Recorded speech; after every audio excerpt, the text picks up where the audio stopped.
नाशिक जिल्हा कायद्याचा बालेकिल्ला. नाशिक जिल्हा कायद्याचा बालेकिल्ला. नाशिक जिल्हा कायद्याचा बालेकिल्ला. नाशिक शहर पोलिसांच्या धडक कारवायांमुळे सामान्य नागरिकांचा कायदा व सुव्यवस्थेवर पुन्हा विश्वास बसू लागलाय. त्यामुळेच खंडणी, अवैध सावकारीनं पीडित आपली तक्रार दाखल करण्यात पुढे येऊ लागलेत. 2021 साली फिर्यादीनं रोहित प्रकाश वीग या अवैध सावकाराकडून 10% व्याजदरानं 15 लाख रुपये घेतले होते. रोहितनं फिर्यादीकडून आजपर्यंत 25,28,000 रुपये वसूल केलेत. एवढ्यावरच हा सावकार थांबला नाही, तर फिर्यादी बांधकाम करत असलेल्या इमारतीतील 6 फ्लॅट रोहितच्या आणि त्याच्या इतर नातेवाईकांच्या नावे करून घेतलेत. या फ्लॅटचं रजिस्ट्रेशन करण्यासाठी फिर्यादीला जबरदस्ती स्कॉर्पिओ गाडीत बसवून नेऊन दस्त लिहून आणि नोंदवून घेतले.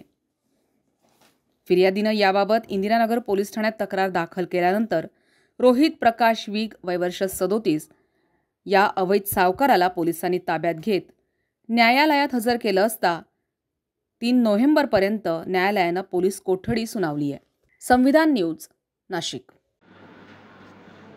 इंदिरानगर पोलीस ठाणे या ठिकाणी फिर्यादी इसम वरुण सुरेश शहाणे वय 35 वर्ष, व्यवसाय कन्स्ट्रक्शन यांनी समक्ष येऊन सांगितले की त्यांना कन्स्ट्रक्शन साईटवरती त्यांची समृद्धी अपार्टमेंट म्हणून कन्स्ट्रक्शन साईट आहे, त्या साईटवरती काही आर्थिक अडचण आल्यामुळे त्यांनी यातील आरोपी रोहित वीग याच्याकडून 10% दराने 15 लाख रुपये घेतले होते.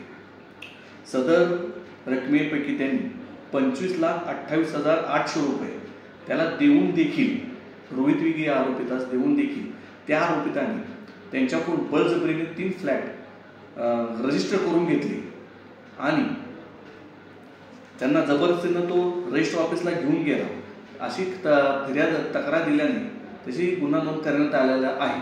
सदर गुन्ह्याचा तपास API चौधरी हे करीत असून सदर आरोपी रोहित वीग यास अटक करण्यात आलेली असून तो दिनांक 3/11/2025 पर्यंत पोलीस कोठडीमध्ये आहे.